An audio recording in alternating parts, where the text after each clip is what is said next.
Bueno, buenos días para todos. En el día de hoy vamos a compartir esta presentación vinculada al tema de anemias hemolíticas autoinmunes. Y el abordaje va a ser desde el Laboratorio de Inmunohematología para la carrera de técnicos en hemoterapia.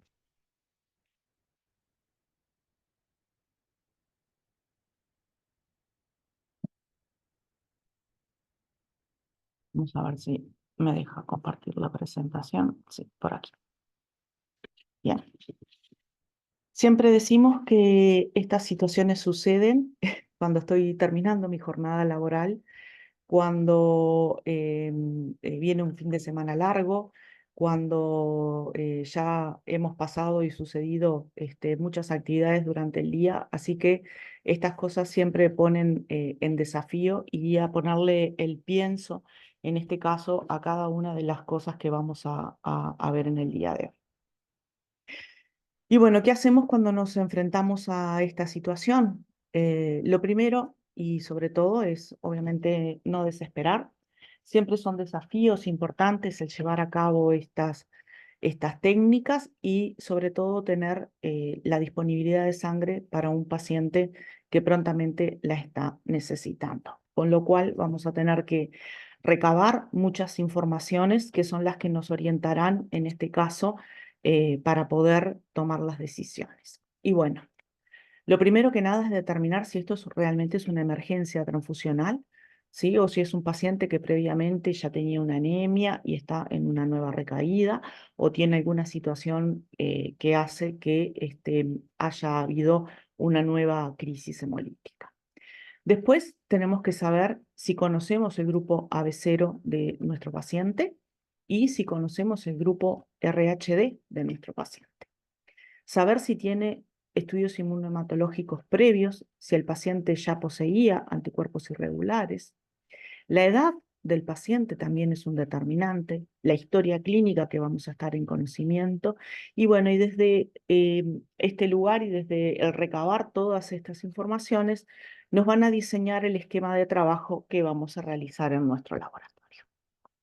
Y bueno, nosotros nos estamos enfrentando a un paciente que tiene una anemia con datos de hemólisis, en este caso, claro, con una bilirrubina total aumentada, una LDH aumentada, reticulocitos aumentados y una aptoglobina, en este caso, descendida.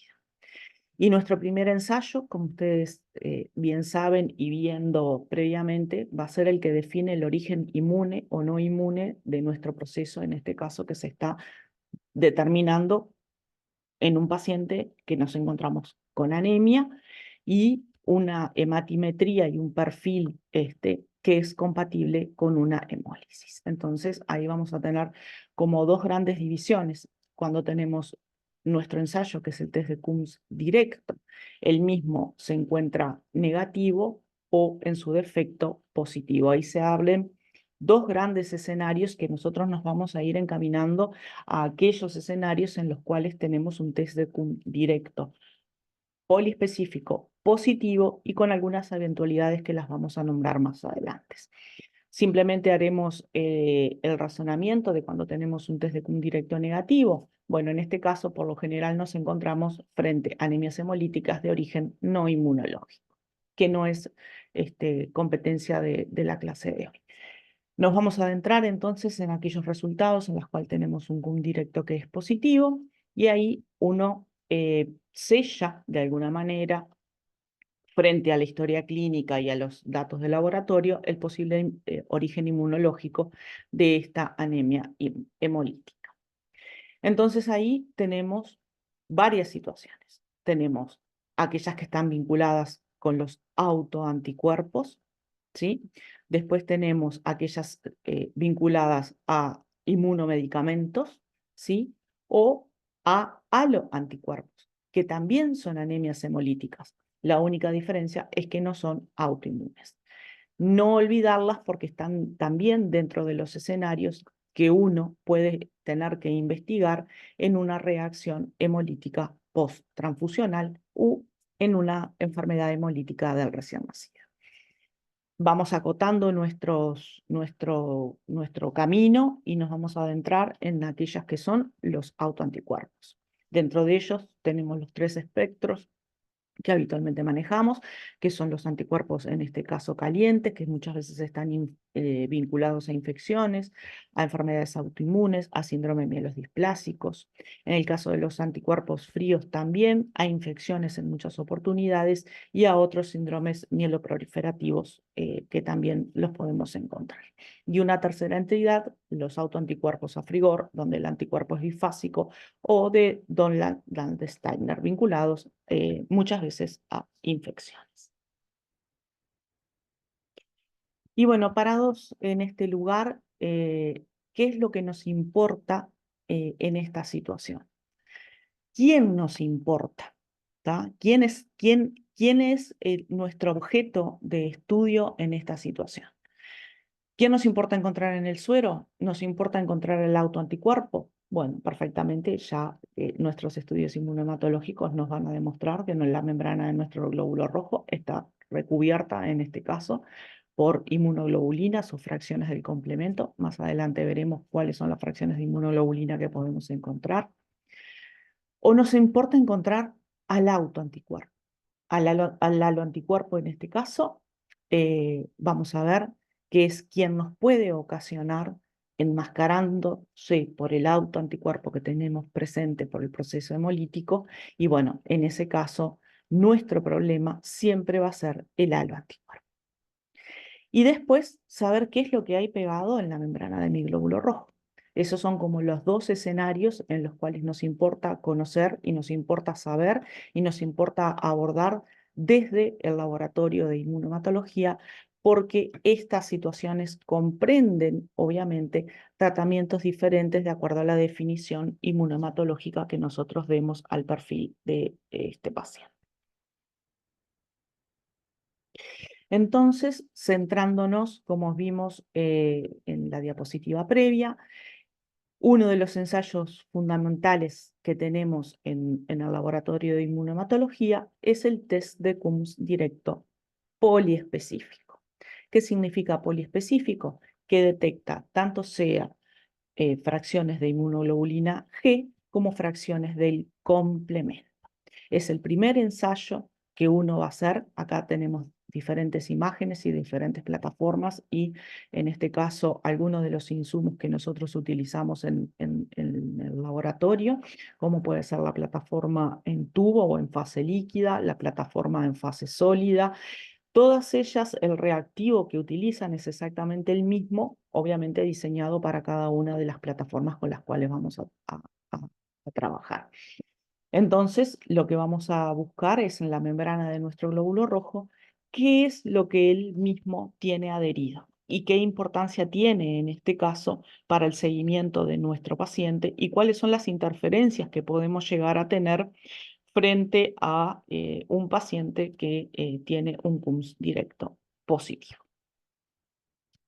Como les decía previamente, nosotros vamos a tener a los glóbulos rojos que están recubiertos, en este caso por anticuerpos, y vamos a agregar en este caso una inmunoglobulina que va a ser la que detecte en este caso mi suero poliespecífico y ponga en evidencia la reacción. Acá yo les traje diferentes imágenes de diferentes patrones de reactividad. Son diferentes plataformas comerciales, las mismas existen en todas las fases, líquida, sólida, microplaca. El soporte para el cual uno trabaje, eso es una elección de cada servicio o de cada laboratorio, pero la interpretación del resultado en este caso siempre va a ser el mismo. En la diapositiva, en la imagen, perdón, que está a la izquierda, ustedes podrán ver un patrón que es compatible con que el glóbulo rojo está recubierto de una inmunoglobulina G y apenas visible C3D. Nuestro ensayo está validado en este caso por un control negativo del ensayo. En la imagen que está a la derecha tienen un patrón también no habitual, que es que nuestro glóbulo rojo está recubierto de una inmunoglobulina A. Nuestra técnica está validada en este caso porque se ve el control negativo y no tiene ausencia de IgG, IgM, C3C y C3D. Y en la imagen de abajo, en este caso, van a ver que la misma es un patrón de una anemia hemolítica mixta, porque encontramos IgG, encontramos IgM y encontramos C3d. De acuerdo a las diferentes combinaciones que nosotros vamos a encontrar con estos ensayos, es que vamos a poder catalogar lo que estamos encontrando en el glóbulo rojo o en la membrana del glóbulo rojo, y después tenemos el espectro que hace al estudio del suero del paciente. Entonces, dicho esto y sabiendo cuál es el ensayo que centra el estudio de anemias hemolíticas autoinmunes, lo principal es ordenar y planificar el trabajo, las listas de las técnicas que me planteo realizar, la lista de los materiales reactivos que voy a requerir, conocer el número de unidades de sangre que se pretende y los criterios que vamos a determinar que ellas vayan a tener. Recuerden siempre que en la primera diapositiva yo les mencioné que lo primero que tenemos que conocer es cuál es la urgencia transfusional que tenemos con nuestro paciente, y en el cual también tendremos otra clase que comparte muchas de las actividades o de los desarrollos que hacemos en el laboratorio, que es la selección de sangre para transfusión en anemia hemolítica autoinmune. Por el momento vamos a seguir planificando el trabajo y vamos a ir ordenando, pero nuestro eje en la mesada tiene que estar dado por la urgencia de la transfusión. Es importante saber y reconocer que uno puede ir en busca de una unidad con excelencia desde el punto de vista de la compatibilidad de los grupos sanguíneos, pero la misma puede llegar tarde si ella no es obtenida con la premura o con la decisión clínica que amerite, en este caso, para la transfusión. O sea que ahí uno no debe de perder el norte de saber cuál es la urgencia de la transfusión en estas situaciones. Entonces, dicho esto, tenemos que chequear si hay un grupo histórico del paciente previamente. Incluso puede pasarnos que el paciente haya donado sangre previamente y nosotros podemos tener un grupo sanguíneo el cual va a ser muy útil para nosotros porque, bueno, ya tenemos lo que se llama un histórico. Conozco el estatus previo de anticuerpos de este paciente, ¿sí? Ustedes saben que una minoría de los pacientes tienen aloanticuerpos, un 2% de la población general, y en otras poblaciones puede ser mucho más importante la presencia de aloanticuerpos. Entonces, si es una persona que previamente no tenía una situación previa, probablemente podemos tener un resultado, en este caso, también que nos oriente. Es importante saber si puedo determinar el grupo AB0 de mi paciente en este momento, si puedo determinar el grupo sanguíneo RHD de mi paciente, ¿sí? Y esto es importante porque en algunas situaciones este es el primer problema con que nos vamos a encontrar, ¿sí? Esto tiene una solución, la vamos a comentar más adelante, y esa es la estrategia que nos asegura que nosotros no vamos a aumentar la morbimortalidad de este paciente vinculado a una situación de una incompatibilidad por el sistema AB0. Y con respecto a mi test de cum directo, bueno, saber qué tiene en su membrana, ¿sí? Entonces, bueno, esos son como los escenarios que uno va organizando en el pensar y en los ensayos que vamos realizando. Y como último, en este caso, pero no menos importante, ¿qué amplitud térmica tienen los autoanticuerpos que están en el suero de mi paciente? Y siempre pensar que el paciente puede tener también aloanticuerpos. Y si recuerdan, yo les mencioné en la primera diapositiva que cuál era nuestro problema, cuál era nuestro temor frente a estas situaciones. Bueno, es la presencia de aloanticuerpos concomitantes frente a la presencia de autoanticuerpos, que son los que están ocasionando en este paciente el episodio de hemólisis. Todas estas situaciones, ustedes sabrán que llevan tiempo. Entonces, siempre decimos que la previa es lo más importante, porque ahí es donde uno pone el pienso, donde uno chequea, donde uno ve qué es lo que va a necesitar, donde ve cuáles son las estrategias, en este caso, que va a utilizar de acuerdo a la premura con que esté necesitando la urgencia transfusional el paciente. Y siempre vamos a estar en una zona de confort y en una meta, ¿sí? Y bueno, en estos casos los desafíos son salir de la zona de confort y lograr para nuestro paciente la mejor unidad de sangre posible. Y bueno, y en estos casos siempre es empezar por lo básico, ¿sí? La historia inmunológica del paciente, los fármacos, la toma de la muestra en cantidad y calidad suficiente, ¿sí?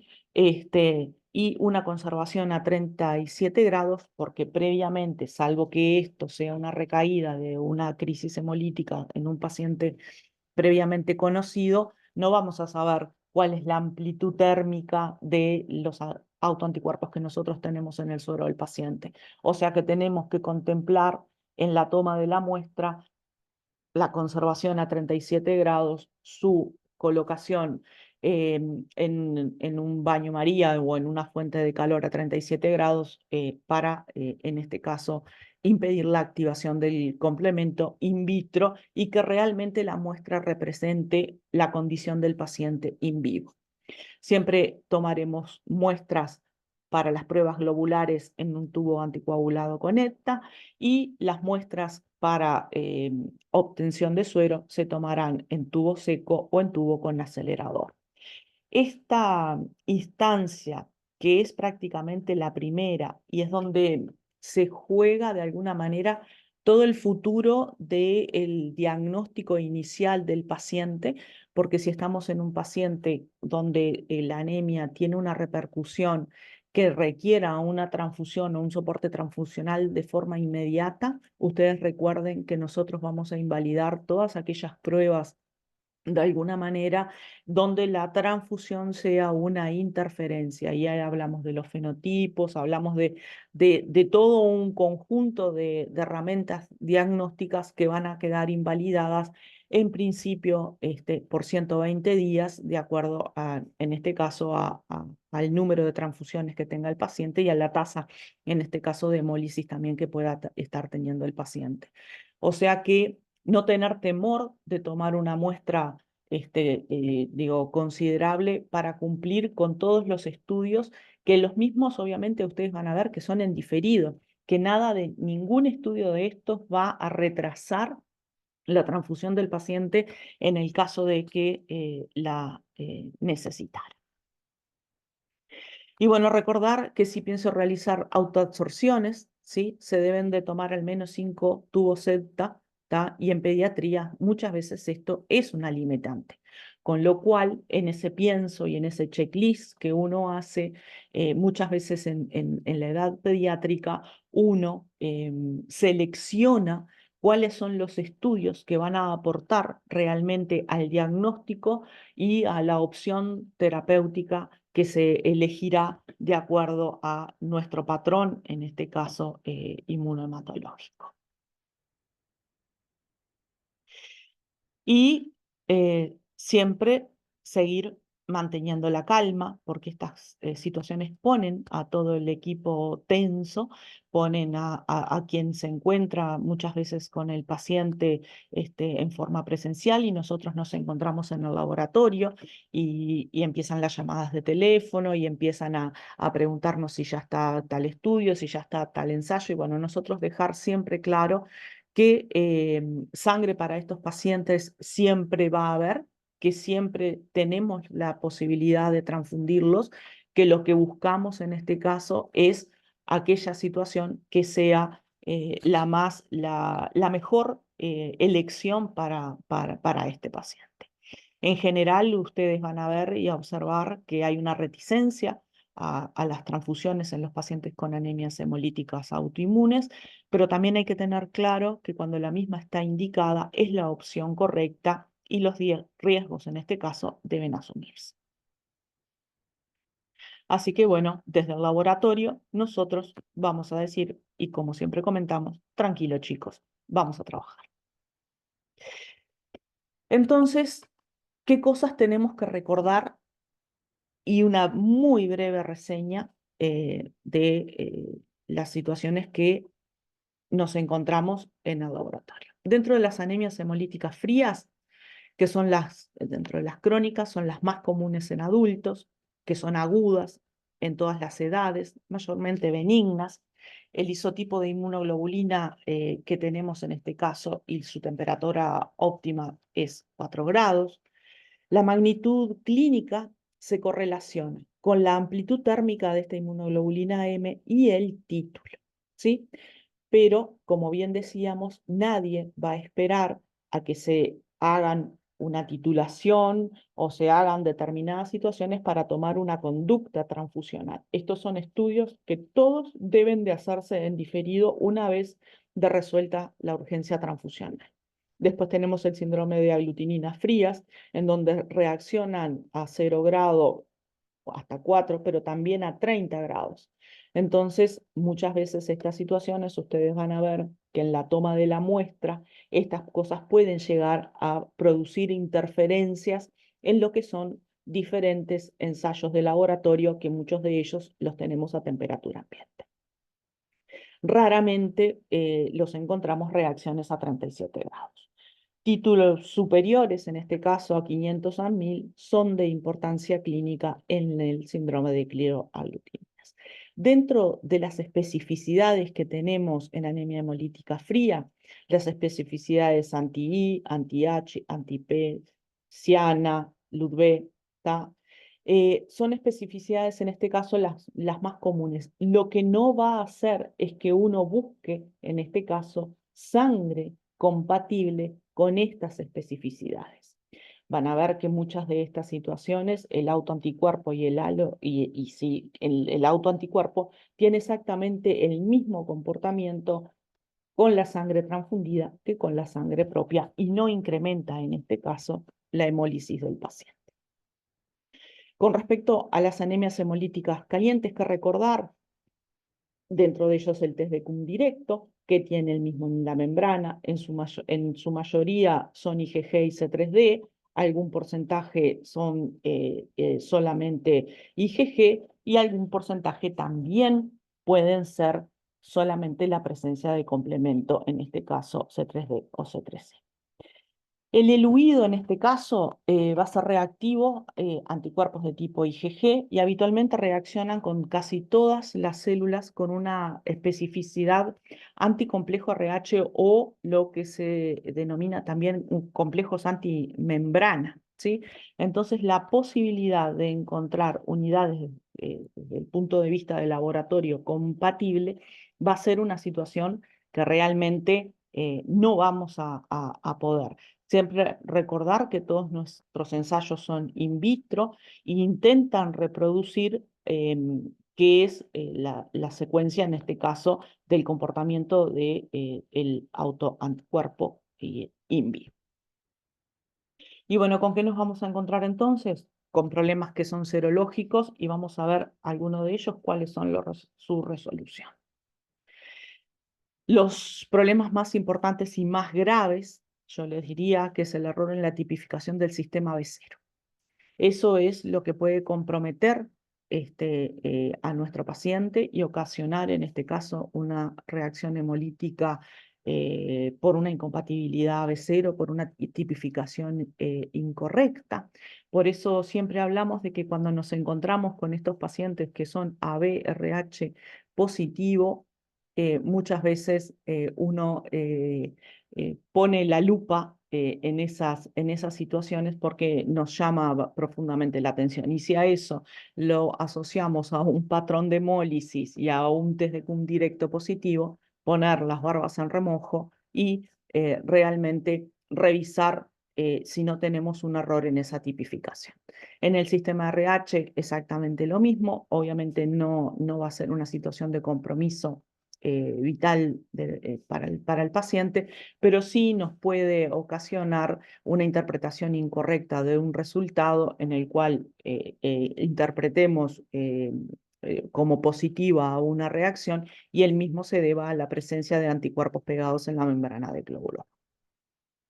Muchas veces tenemos la aglutinación espontánea de los glóbulos rojos por anticuerpos fríos o calientes, y esto dificulta la interpretación con los test de suero de antiglobulina humana.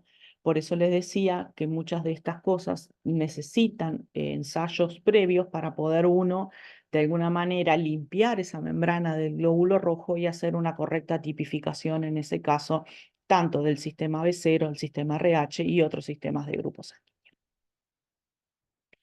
Y bueno, ¿y cómo resolvemos algunos de estos problemas? ¿Tá? En el caso de la prueba directa, mantener todo el sistema a 37 grados es una opción, en el caso de las anemias hemolíticas frías. Cuando hablamos de todo el sistema, que es los sueros hemoclasificadores, los tubos, la solución salina fisiológica, todo lo que va a ser en este caso añadido al sistema del ensayo debe ser mantenido a 37 grados. Lavar los glóbulos rojos con suero fisiológico caliente muchas veces dispersa estas autoaglutinaciones y nos permite liberar a los glóbulos rojos. Muchas veces cuando hay IgM han dejado ya su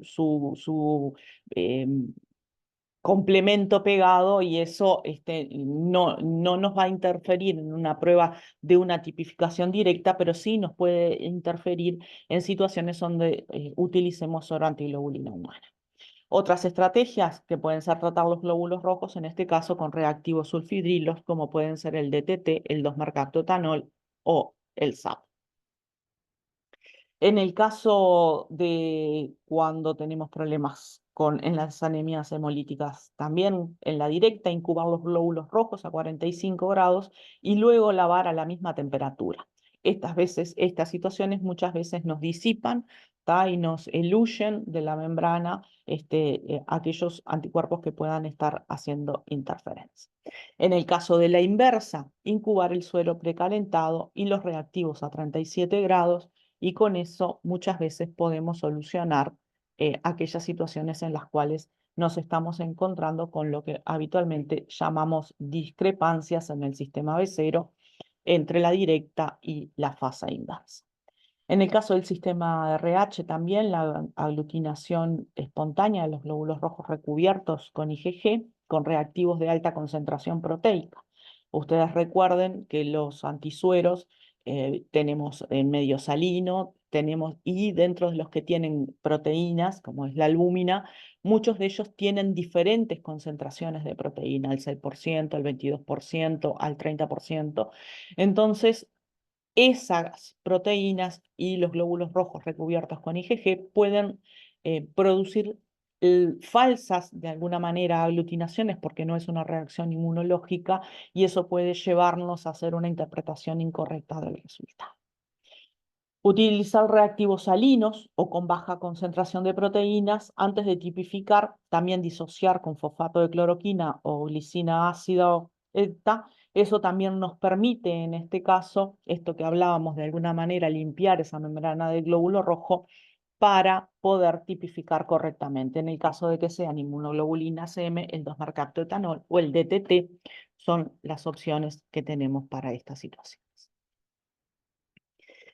Y bueno, recuerdan que habíamos mencionado cuál era nuestro fin en una situación en la cual nos estábamos encontrando un paciente con una anemia hemolítica autoinmune, en el cual habíamos hecho el diagnóstico de autoanticuerpos, y bueno, la presencia del haloanticuerpo enmascarado, que en un porcentaje importante de estas situaciones, prácticamente al 30% según algunos autores, pueden encontrarse estas situaciones, es lo que el objetivo nuestro desde el laboratorio de inmunohematología a posterior de la decisión de la transfusión. Hay diferentes técnicas de acuerdo a si vamos a realizar autoabsorciones o en este caso, como les había mencionado, muchas veces el bajo hematocrito de los pacientes o la transfusión previa no permite estas técnicas, pero bueno, siempre que sea una posibilidad, debemos de intentar ensayarlas.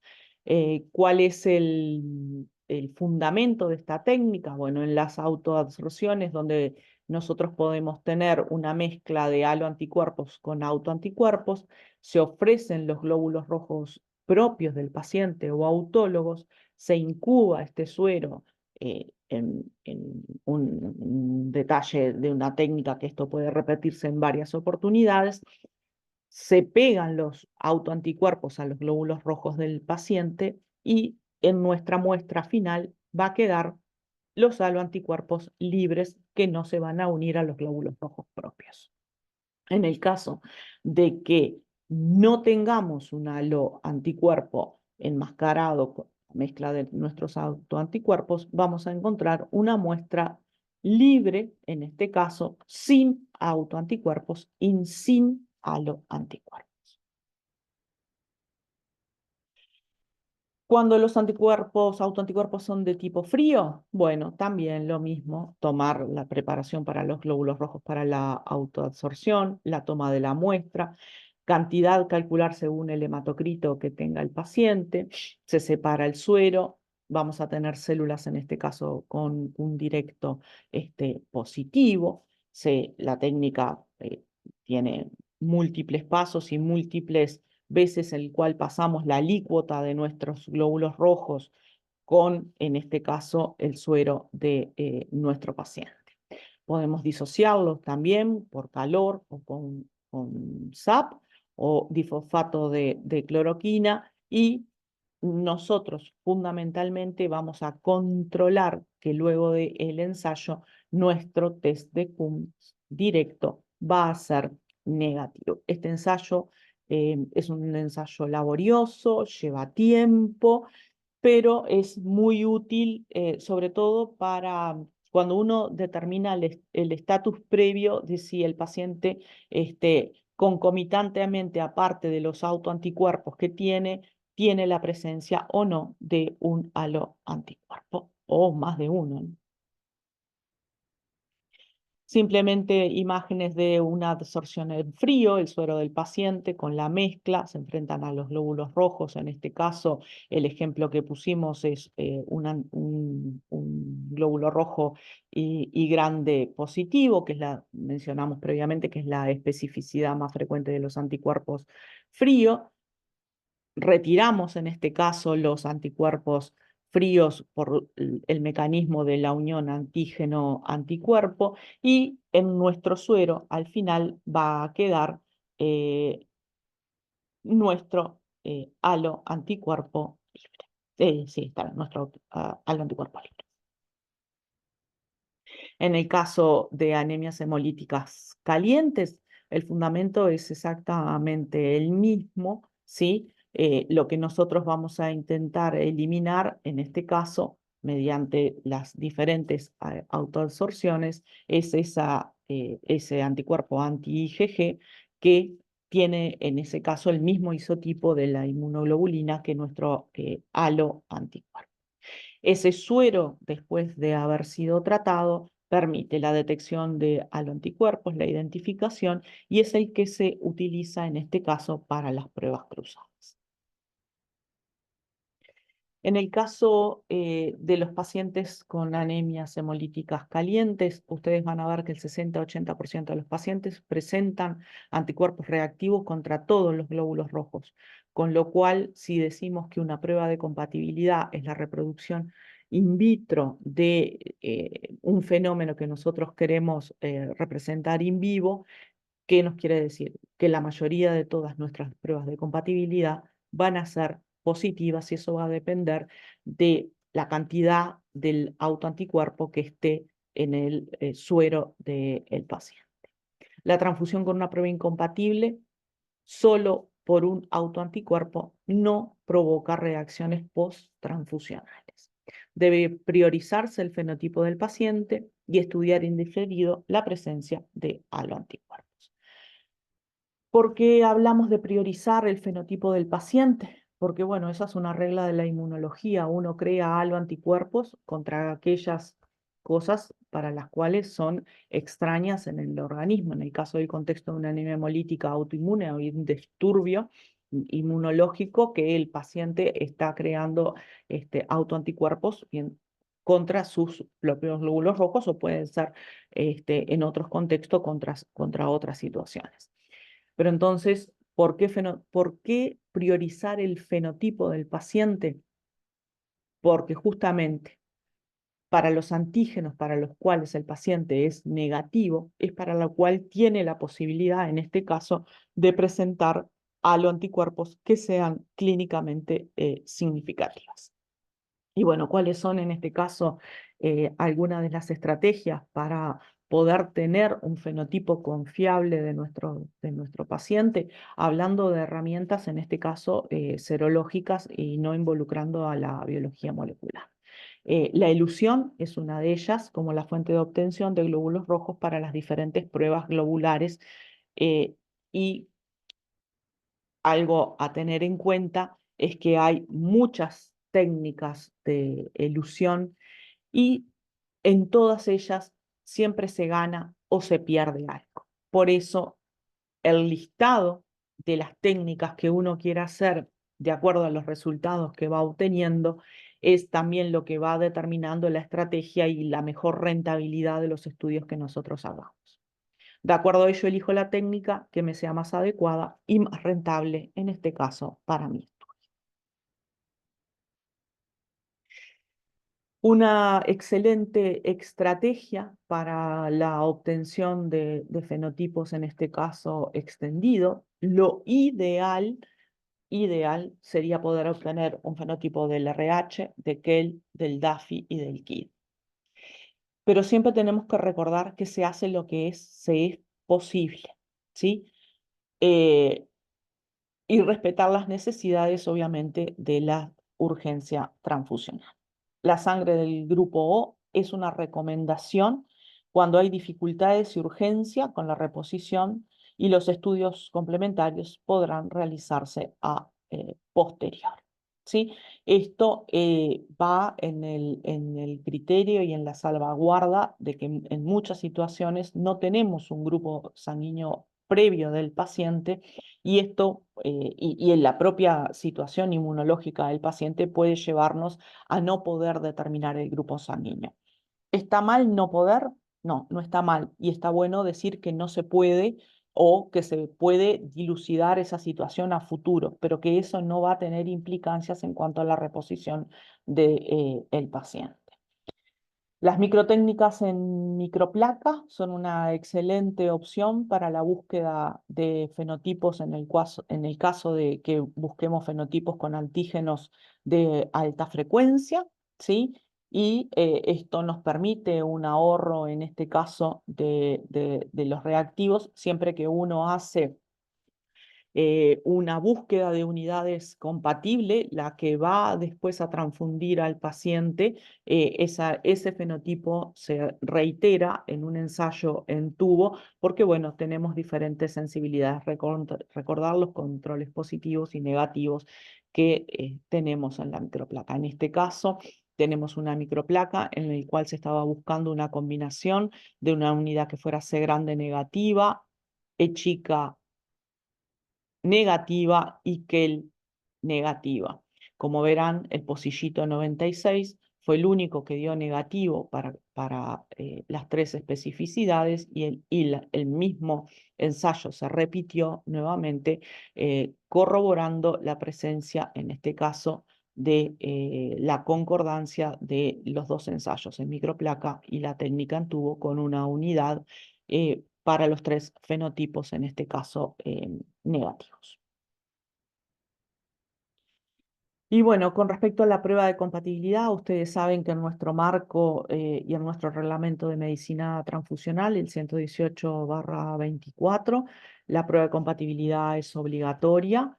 Que sea obligatoria no significa que no pueda hacerse muchas veces en diferido, pero lo que sí tenemos que tener claro es que esta prueba reproducirá el comportamiento del autoanticuerpo. Saber que desde el punto de vista in vitro no siempre podremos lograr ensayos que nos permitan eliminar todos los autoanticuerpos. Si ustedes recuerdan, yo le dije que el suero autoabsorbido podía ser una fuente, en este caso, para la prueba de compatibilidad. Nosotros, un ensayo con el suero madre nos va a dar una prueba de compatibilidad eh, eh, positiva, y si nosotros utilizamos el suero autoabsorbido, en el caso de que podamos haber eliminado todos los autoanticuerpos, vamos a tener una prueba de compatibilidad negativa, siendo el mismo suero, pero aplicando en este caso herramientas para poder trabajar el. Y bueno, y entonces, ¿qué hacemos en estas situaciones?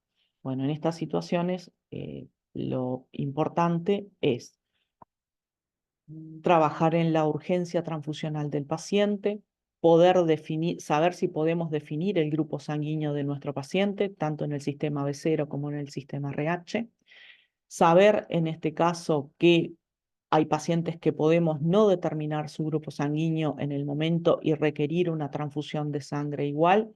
Esa transfusión va a ser obviamente catalogada con una situación diferente y un riesgo diferente para nuestro paciente.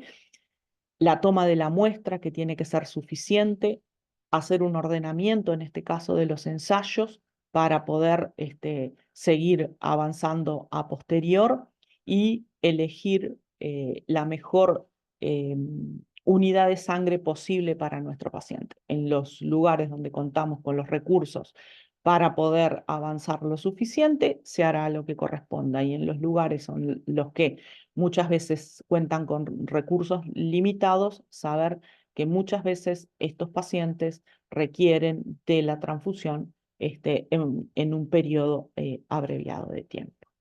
Eh, por ahora espero las preguntas en el seminario, y gracias por escuchar.